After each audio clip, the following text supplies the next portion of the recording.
sunny inside, no?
और पीछे जो बिल्डिंग है पुराना है, ब्रिटिशर्स का एडमिनिस्ट्रेटिव बिल्डिंग था।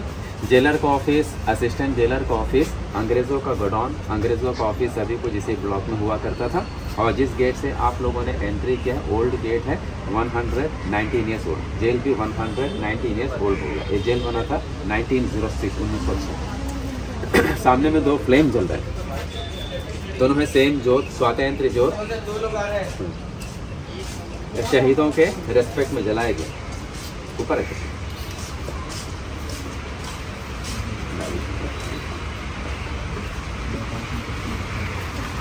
तो दोनों जोत है, सेम जोत, स्वातंत्र जोत शहीदों के रेस्पेक्ट में जलाया गया।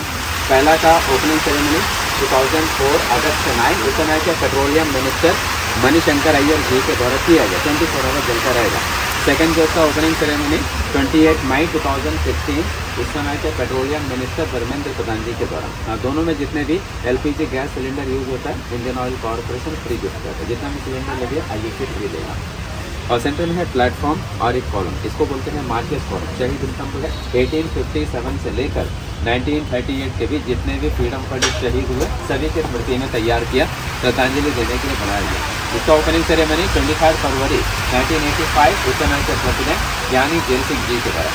ब्रिटिशर्स के समय में वहीं पे फ्रीडम फाइटर्स के लिए हॉस्पिटल था, तो हॉस्पिटल टूट गया और वहीं पे शहीद स्तंभ बन गया। डबल स्टोरी लकड़ी का बिल्डिंग जो खराब हो गया। और एक पीपल का पेड़ मोटा वाला, इस जेल के बनने का पहले का पेड़, मतलब 1893 से पहले का ट्री है, लेकिन आप लोगों को नहीं लग रहा होगा इतना ओल्ड ट्री। और नाइट में जो शुरू होगा लाइट एंड साउंड, उसमें यही ट्री विटनेस के तौर पर स्टोरी भी सुनाएगा। फ्रीडम फाइटर्स आए थे, क्या क्या टॉर्चर ब्रिटिशर्स ने किए हैं, स्टोरी सुनाने के लिए स्पीकर में जो आवाज़ है वो फिल्म एक्टर आशीष विद्यार्थी जी का आवाज़ है। इससे पहले जो पुराना लाइट एंड साउंड शो था उसमें पेड़ के लिए वॉइस ओम पुरी जी ने दिया था। इस बार वॉइस बदल दिया कि जून 28, 1998 एक साइक्लोन में ये पेड़ जो है जड़ से उखाड़ कर गिर गया। फिर लाइट एंड साउंड की ओरिजिनलिटी को बनाए रखने के लिए हम लोगों ने उसी पेड़ को काट करके फिर से वहीं पे लगा दिया, तो उस पेड़ का डाल है, ये जो बड़ा हो रहा है इसलिए ये पेड़ न्यू लग रहा है, क्योंकि 100 साल पुराना पेड़ काफ़ी बड़ा रहेगा, लेकिन है वो ओरिजिनल पेड़ का ही डाल। उसके बाजू में एक और पेड़ है वो न्यू है।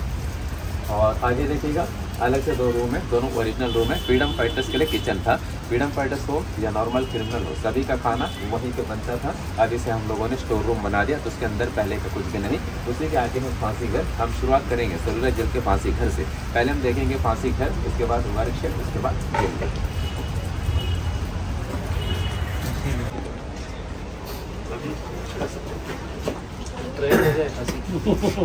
यहाँ पे है 2 रूम, दोनों ओरिजिनल रूम है। फ्रीडम फाइटर्स के लिए किचन था। फ्रीडम फाइटर्स हो या नॉर्मल क्रिमिनल हो, सभी का खाना यहीं पे बनता था। अभी से हम लोगों ने स्टोर रूम बना दिया, इसके अंदर कुछ भी नहीं मिलेगा, बंद ही रहेगा। इसके नेक्स्ट है गैलोज, जहाँ पे हैंग करते थे। तो गैलोज ब्रिटिशर्स के समय ओपन था, ओपन में हैंग करते थे। अब इन लोगों ने रूम जैसा बना दिया। ऊपर एक वुडन का बीम है ओरिजिनल, नीचे का प्लेटफॉर्म ओरिजिनल है, रोप चेंज हो गया। At a time 3 person hang कर सके ऐसा सिस्टम भी था। अंदर लेफ्ट साइड में लोहे का लीवर है, वो लीवर खींचेगा, प्लेटफॉर्म नीचे को ओपन हो जाएगा। नीचे 8 फीट डेप्थ है। डेथ होने के बाद बॉडी नीचे से कलेक्ट करके बाहर लाएंगे, पीछे लोहे का गेट है, वहाँ से बॉडी बाहर ले जाते थे।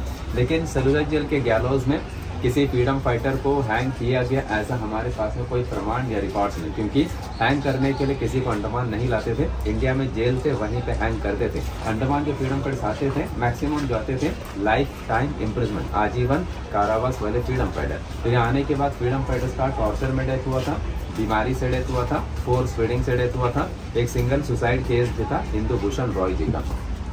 तो फोर्स फीडिंग तब करते थे जब फ्रीडम फाइटर हंगर स्ट्राइक करते थे। उनका हंगर स्ट्राइक को तोड़ने के लिए पहले मुंह से खिलाते थे, खा नहीं रहा तो हाथ पांव बांध कर जबरन नाक से ट्यूब डाल करके पंप के द्वारा लिक्विड पिलाया जाता था, चावल का माड़ और मिल्क। अब उस वजह से 10 डेज के अंदर 3 फ्रीडम फाइटर्स का डेथ हुआ था 1933 में। नाम था महावीर सिंह, मोहित मोहित्रा और मोहन किशोर नामदास जी। यहाँ है उन्हीं को किया। अंडमान आने के बाद फिर से यहाँ पे किसी ब्रिटिश ऑफिसर को मारा हो, सिपाही को मारा हो या जेल तोड़ करके भागने की कोशिश की, उनके पर फिर केस चलेगा। उसके बाद फैसला होगा हैंग करो, तब यहाँ पे हैंग कर देते। तो यहाँ पे कितने लोगों को हैंग किया गया इसका कोई रिकॉर्ड्स नहीं है। आएगा देखिए करके आराम से देखे तो नीचे को आ जाए। तो ये नीचे से अंदर जा सकते हैं। सर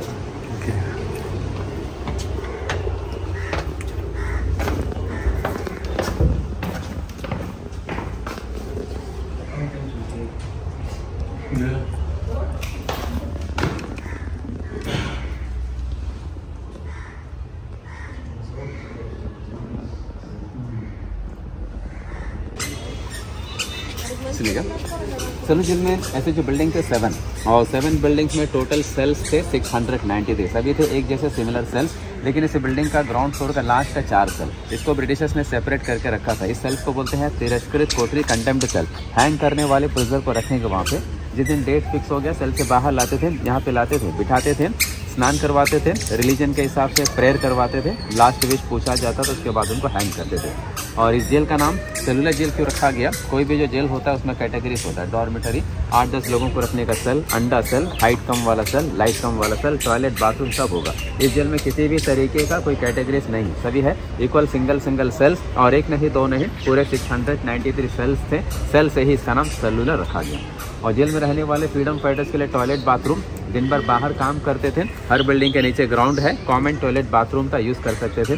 कुछ फ्रीडम फाइटर्स को रूम में काम देते थे, अकेले काम करो, उनके लिए सिस्टम में था दिन में 3 टाइम्स बाहर जा सकते थे टॉयलेट बाथरूम करने के लिए, लेकिन अपने समय से नहीं, ब्रिटिशर्स का जो फिक्स समय है उसमें जाना है।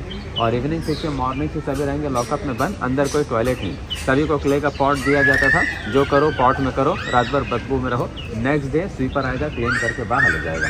खाना खाने के लिए सभी को लोहे का प्लेट दिया जाता था, जिसमें दाल, चावल, रोटी, सब्जी उतना ही देते थे कि जिंदा रहे, पेट भरने के लिए नहीं। चावल में कंकड़, सब्जी में रेत, दाल में कीड़े, साफ सफाई वाला खाना नहीं।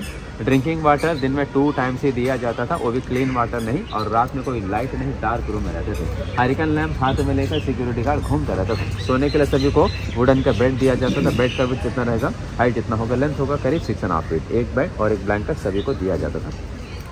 और अंडमान को काला पानी किस लिए बोलते हैं? काला पानी जो है काल और पानी ये दो वर्ड से मिल करके बना है। काल जो है संस्कृत वर्ड है जिसका मतलब होता है समय, टाइम, मृत्यु। अब कोई प्रिजनर अंडमान आ गया तो समझ लीजिएगा काल के मुंह में चला गया। फिर पानी जो है अंडमान निकोबार द्वीप समूह के चारों तरफ 1000 माइल सी है। यदि कोई प्रिजनर भागे तो कहाँ तक? आसपास के फॉरेस्ट में, वहाँ जाते थे। जो ट्राइब्स होते थे आदिवासी वो उनको मारते थे। जंगल में खाना भी नहीं मिलता था, मलेरिया पकड़ करके वैसे ही मरते थे। ब्रिटिशर्स सर्च करके पकड़ते थे तो फिर उनको हैंग कर देते थे। इस वजह से अंडमान से कोई भाग नहीं पाया और इसी वजह से अंडमान काला पानी के नाम से जाना जाता है। काल पानी हो गया काला पानी। लोग क्या सोचने लगे कि ब्लैक वाटर, पर इसका ब्लैक का कोई मतलब नहीं था। और अंडमान ने प्रिजनर को भेजना स्टार्ट किया था ब्रिटिशर्स ने 10 मार्च 1858। तब उन लोगों को रखने के लिए एक आइलैंड था। आइलैंड का नाम था वाइपर। एक शिप के नाम पर रखा गया इस डायरेक्शन में। ठीक है, भी छोटा सा आइलैंड है और इस जेल से पहले वहीं जेल बना था 1867। वो छोटा जेल था और आज वहाँ पे बचा है फांसी घर, गार्ड रूम। बाकी वहाँ सब टूटा हुआ ही देखने को मिलेगा। और उसी फांसी घर में फांसी दिया गया था शेर अली जी को। शेर अली जी नॉर्थ वेस्ट फ्रंटियर प्रोविंसेस का पठान था। मर्डर केस में अंडमान आया था, सज़ा में छूट मिल गया तो सेटल हो गया होप टाउन, एक विलेज है इसी डायरेक्शन में। वहाँ पे शेर अली जी बार शॉप चला रहा था। 8 फरवरी 1872 अंडमान में विजिट के लिए आया हुआ था गवर्नर जनरल ऑफ इंडिया। नाम था लॉर्ड मेयो, उस समय का वाइस रहा था इंडिया का। तो शेर अली जी ने होप टाउन को चाकू से मार दिया। लॉर्ड मेयो का डेथ हो गया। शेर अली जी को पकड़ लिया और उनको 11 मार्च 1872 वाइपर आइलैंड के फांसी घर में फांसी पे चला दिया। यदि आज आप लोग जाते हैं वाइपर आइलैंड घूमने तो वो फांसी घर देखने को मिलता जहाँ पे शेर अली जी को हैंग किया था। आज हम चलेंगे फैक्ट्री जहाँ पे freedom fighter coconut oil, mustard oil निकालते थे। कैसे कैसे पनिशमेंट दिया जाता था उसके बारे में बताएंगे।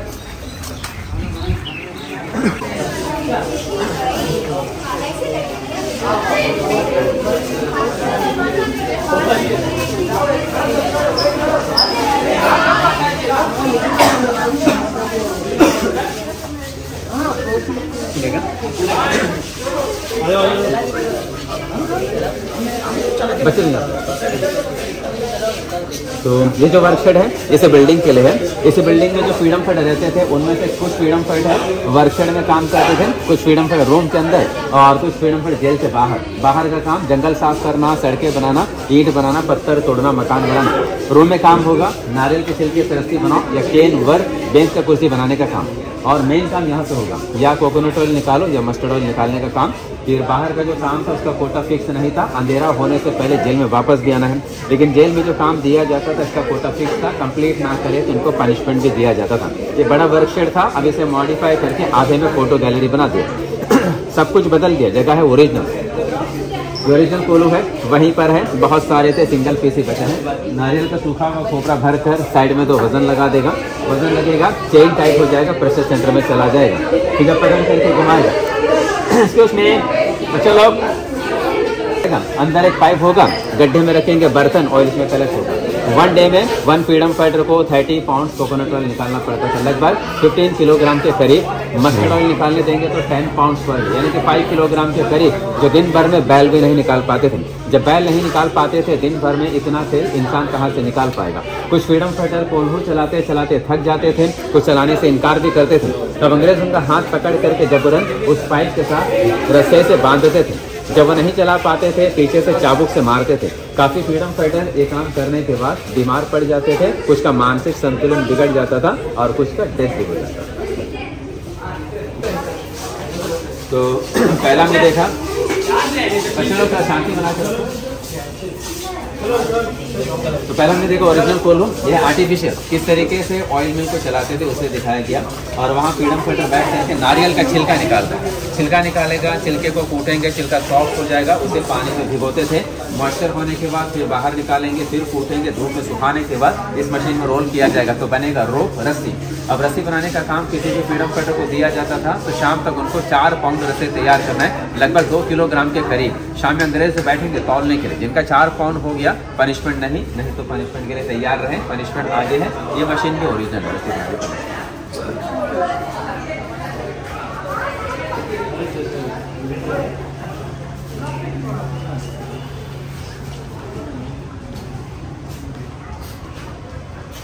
इस जेल का सबसे सख्त पनिशमेंट नहीं था, ये फ्रेम ओरिजिनल है, फ्लॉगिंग फ्रेम, हिंदी में इसे कहते हैं टिकटिकी।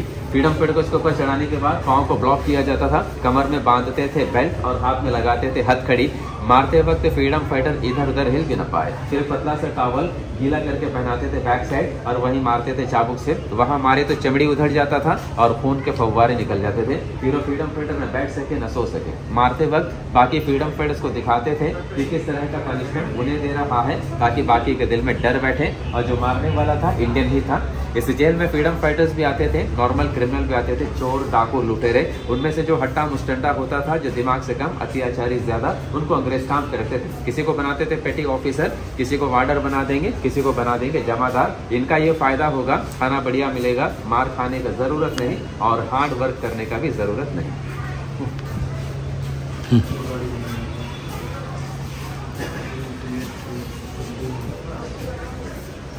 ये ड्रेस रहता था ना जेल में? ये यूनिफॉर्म ऐसा है, वो पनिशमेंट वाला है। अच्छा, ये सारे मॉडल है, इसमें कुछ भी हम लोगों ने ओरिजिनल नहीं रखा। जो फ्रीडम फाइटर फर्स्ट टाइम अपना वर्क कंप्लीट नहीं कर पाते थे, उनको 1 वीक के लिए सेल के बाहर दीवार में एक लोहे का रिंग लगा होगा, उसमें हथकड़ी में रखेंगे। उसे कहते हैं खड़ी हथकड़ी। एक दिन में 8 घंटा हथकड़ी में रहना होगा। उसके बाद दूसरा पनिशमेंट होगा, 2 दिन के लिए बोरे का बना हुआ ड्रेस भी पहनना होगा। अब ये पहने तो गर्मी ज्यादा लगेगा, शरीर खुजलाता रहेगा। यूनिफॉर्म ऐसा ही था, kurta, half pant, white cap, गले में होगा लोहे का रिंग, लोहे का प्लेट, आइडेंटिटी लिखा होता था कितने साल से कितने साल का सजा दिया है, जेल का नंबर, कोर्ट से एक्ट कौन सा लगा। और 3 तरह के पनिशमेंट फिटर। चेन फिटर जिनको पहनाते थे पनिशमेंट के लिए 1 साल, उसमें ज़्यादा दिक्कत नहीं, कमर में चेन, पाँव में चेन, हाथ रहेगा फ्री, चल फिर सकता है, लेकिन चलते वक्त वजन भी होगा पाँव में। बार फिटर 6 मंथ, चलते वक्त बार पकड़ करके चलो, काम करते वक्त छोड़ दो। और तीसरा है cross bar fitter, only 10 days. इसका किसी में ज़्यादा है, पाँव के केंद्र में रॉड है, पाँव डिस्टेंस में रहेगा, न बटे से चल पाएगा न बैठ पाएगा। और हर फ्रीडम फाइटर के पाँव में घाव हो जाता है, क्योंकि चलते वक्त रॉड उनके पाँव से छूट जाता है।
तो कोई भी अर्थ लगा मत लगा।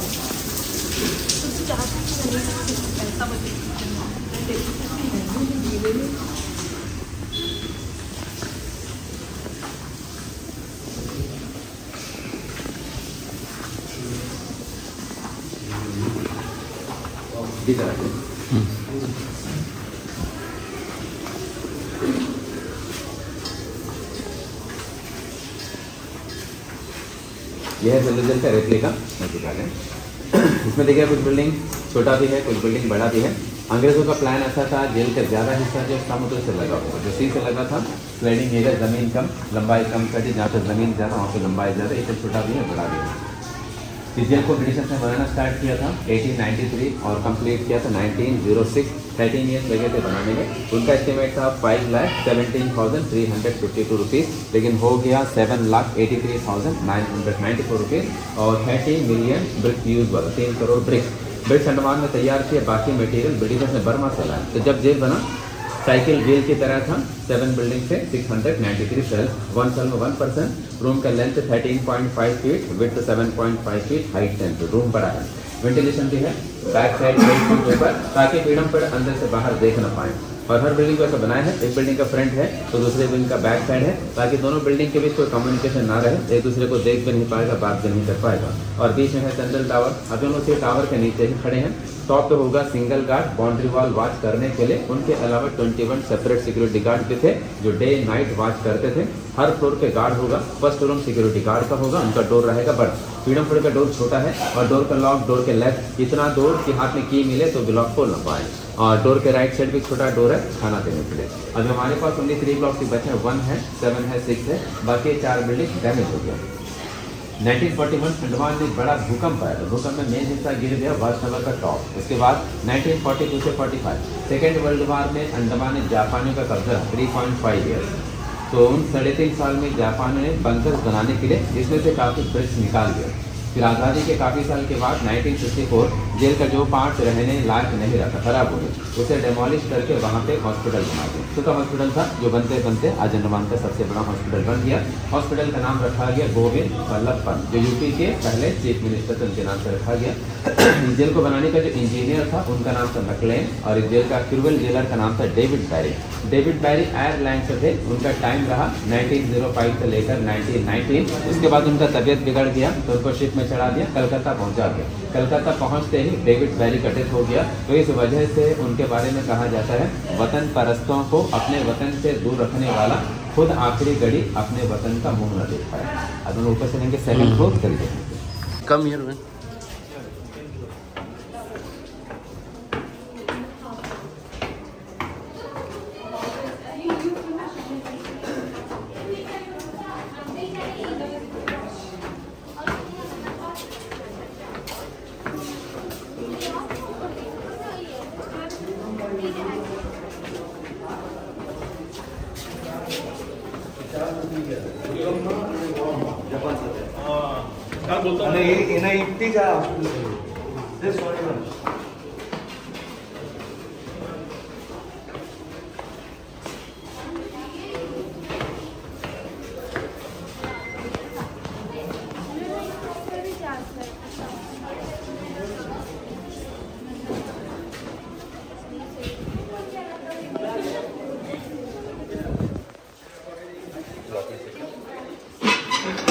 Oh, this is the lock thing.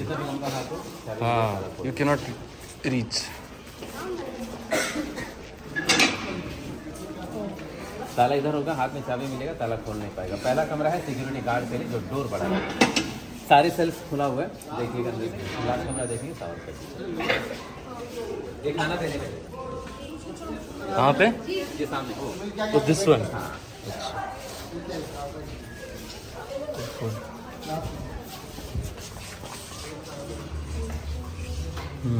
No light.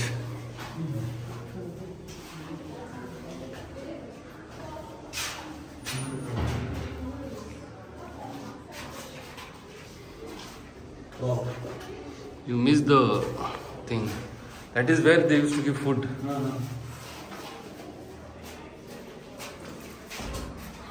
And you saw the lock?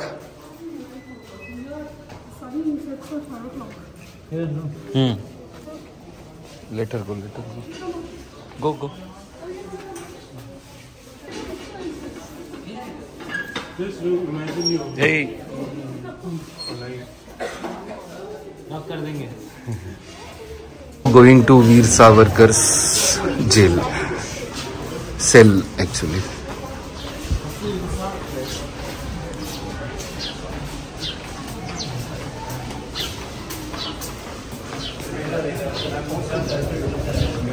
Number रहते थे क्या इसके ऊपर, है ना?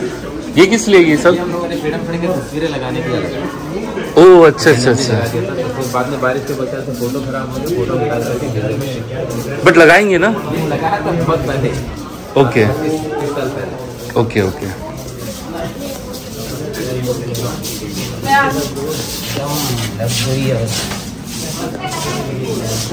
इसका लेंथ कितना है?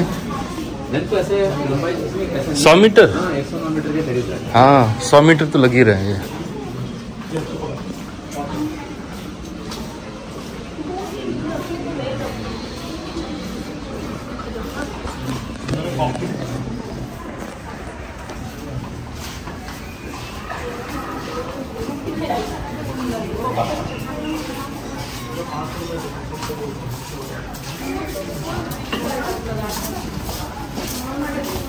पेरेंट्स अगर आएंगे यहाँ पे तो रोएंगे देख के, इतना इमोशनली यानी लगाव है उनको।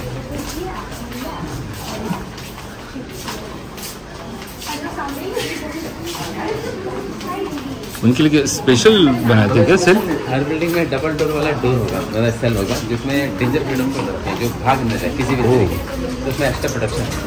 सामने एक डोर, अंदर एक डोर, दोनों में ताला है। अच्छा अच्छा अच्छा। और यहाँ से उनको फांसी कर पे ठीक दिखाई दे, इसके लिए उनको जानबूझ कर रखा है ताकि उनका मनोबल कमजोर हो। ओके, खुला था, हाँ जानबूझ के सामने में रखा है। सेल के अंदर बेड है, कंबल है, खाना खाने का प्लेट है, पीने का पानी का पॉट है, मॉडर्न के रूप में। देख लीजिए, फिर वापस आएगा भी स्टोरी बताएंगे। ठीक है चलेगा। लास्ट कमरा है, बेड है, कंबल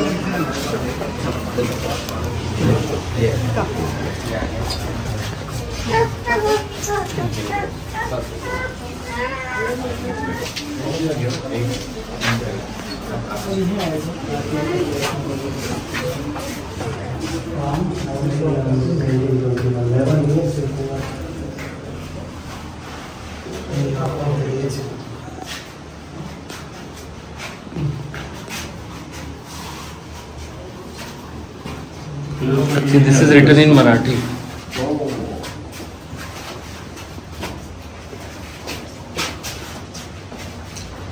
Ah, this is the same cell, anti-Dufresne muscle. Same cell like anti-Dufresne muscle. He had the picture here.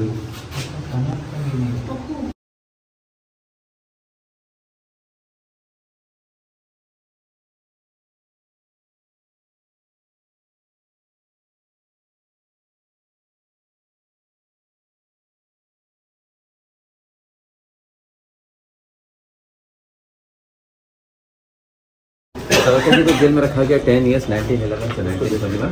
Savarkar ji को श्याम जी कृष्ण वर्मा द्वारा लंदन में हायर स्टडीज के लिए भेजा था, बैरिस्टर का पढ़ाई के लिए। उस समय उनका वहां पे मुलाकात हुआ था मदन लाल ढींगरा जी से, जिन्होंने 1 जुलाई 1909 करजन वैली का हत्या किया था। उनका साथ देने का इल्जाम भी लगा। फिर वहाँ पढ़ने के साथ साथ इंडिया हाउस में काम करने वाले चतुर्भुज आमीन के माध्यम से बॉम्ब बनाने का मैनुअल, किताबों के अंदर पिस्तौल हिंदुस्तान भेजा गया। इस वजह से उनको अरेस्ट किया।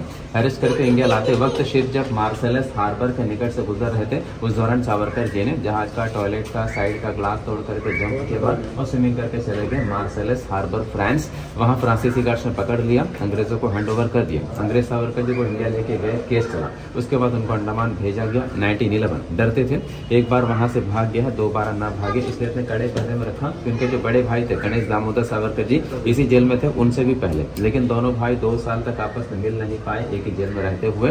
फिर 1921 सावरकर जी को जेल से ट्रांसफर करवा दिया रत्नागिरी, महाराष्ट्र। कुछ साल वहाँ पे हाउस अरेस्ट नजरबंद रखने के बाद उनको रिहा कर दिया। उनका डेथ हुआ था आफ्टर इंडिपेंडेंस के 19 ईयर्स के बाद 26 फरवरी 1966। तब उनका एज था 83। तो जहाँ गर्मी के दिनों 10 मिनट हमारे लिए खड़े रहना मुश्किल है, उन्होंने अपना 10 ईयर्स इस जेल में गुजारा था। आज अंडमान का एयरपोर्ट उन्हीं के नाम पर। तो ऊपर से लेंगे व्यू पॉइंट।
सेंट्रल टावर, यहाँ से हर ब्लॉक में जाने का रास्ता है।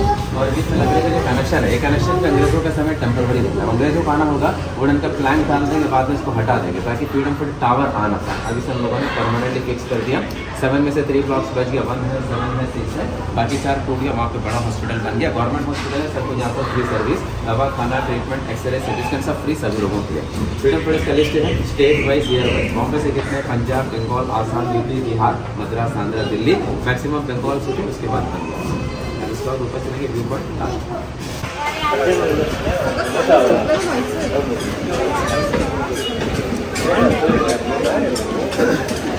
कोई टावर है न्यू, पहले वाला टावर तोड़ के उसको दोबारा बना दिया। और रिवाइट कलर का जो बॉक्स है, पहले का जो पुराना लाइट एंड साउंड शो था उसमें दिखाने के लिए बनाया था। पहले का शो पर्दे पे नहीं दिखता था, केवल लाइट जलता था, स्टोरी चलता था। उस समय आत्मा स्टोरी सुनाएगा, आत्मा स्टोरी सुनाएगा, रेड कलर का लाइट इसका फोकस होगा, आप वहाँ बैठेंगे शो देखने के लिए, रिफ्लेक्ट होकर के दिखता था। अभी का शो पर्दे पे दिखता है तो उसमें आत्मा का कैरेक्टर को हटा दिया, अभी आत्मा स्टोरी नहीं सुनाएगा, केवल पीपल पेड स्टोरी सुनाएगा, बाकी पर्दे पे चलता रहा एनिमेशन। 3 बिल्डिंग है, 176 हॉस्पिटल, सामने छोटा सा है, उसी का नाम है नेताजी सुभाष चंद्र बोस है। इसका ओल्ड नेम था रॉस, ब्रिटिश का कैपिटल था, पेरिस ऑफ ईस्ट कहा जाता था। बहुत सारे बिल्डिंग्स बनाए थे रहने के लिए, अब मैक्सिमम बिल्डिंग वहाँ पे टूटा हुआ है। आज जब जाएंगे वहाँ घूमने, टूटा हुआ खंड है, कुछ बिल्डिंग को मेंटेन करके रखा है, हिरण है, मोर है, देखने को मिलेगा। और बहुत दूर में तो आइलैंड भी नजर नहीं आ रहा ठीक से, मौसम साफ होगा दिखेगा, शहीद आइलैंड, स्वराज आइलैंड, पुराना नाम नील हैब्लो, वो भी यहाँ से क्लियर दिखेगा। और सबसे लास्ट है नॉर्थ विंग, जहाँ पर एक लाइट हाउस है, वहाँ लोग जाते हैं एक्टिविटीज के लिए। North wing, scuba diving, sea walking सब है। और 20 रुपीज़ का जो ओल्ड नोट है रेड कलर का, उसके बैक में जो फोटो है वो यही फोटो है नॉर्थ विंग। सामने एक माउंटेन है, इसका ओल्ड नेम था माउंट हैरियट, न्यू नेम है माउंट मणिपुर। अंडमान का सेकंड हाईएस्ट पीक है, इसका हाइट 365 मीटर सी लेवल से। फर्स्ट है सेडल पीक, नॉर्थ अंडमान डिग्ली फोर्ट, इसका हाइट है 732 मीटर। और वाइपर आइलैंड, जहाँ पे 1867 में जेल बना था, इसे जेल से पहले वो यहाँ से नजर नहीं आएगा, इस डायरेक्शन से।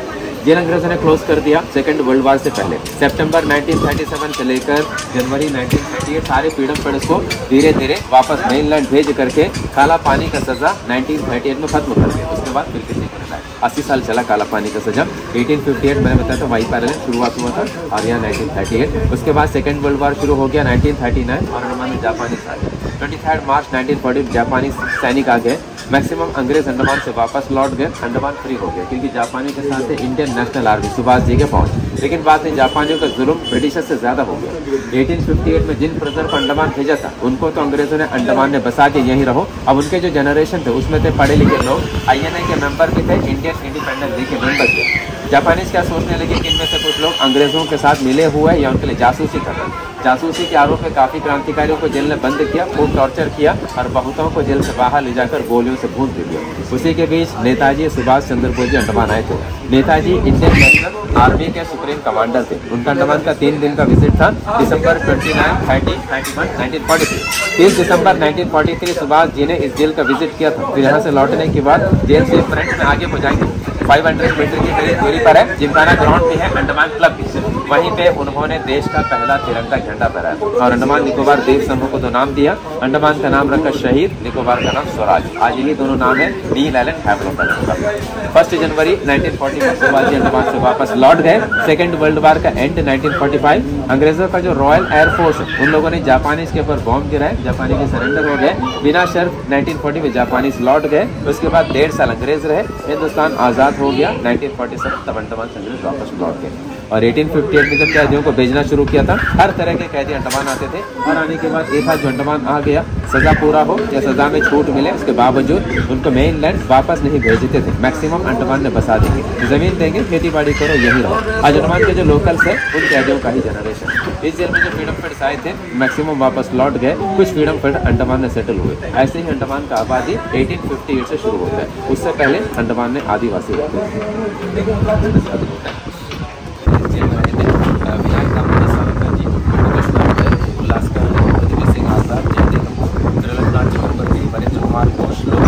हरे कृष्ण लोहनाथ, बाबा भान सिंह, पंडित राम रक्का वाली, हिंदू भूषण,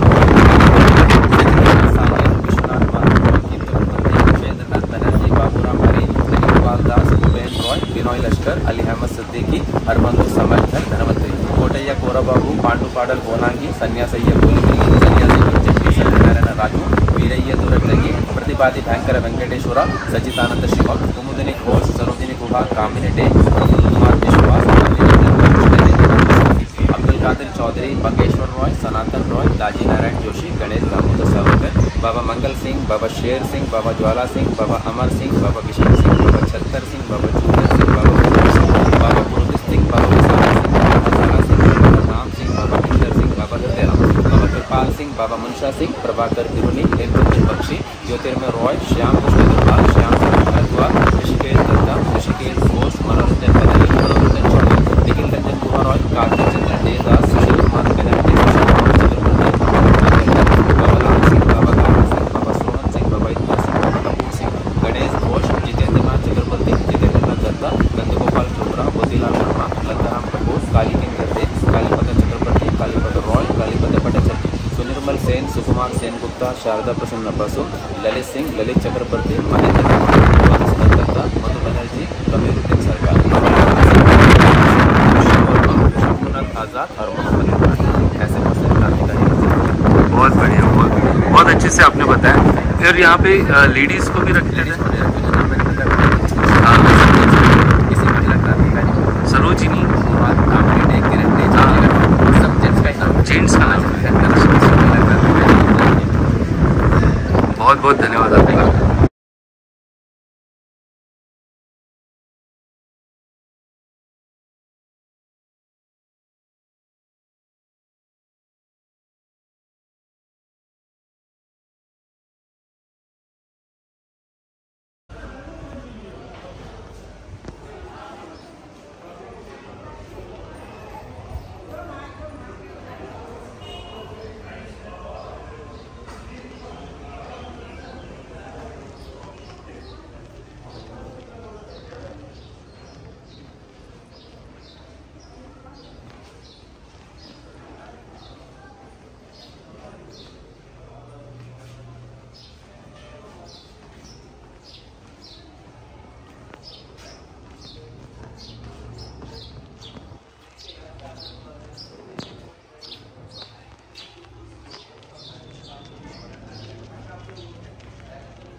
सारा है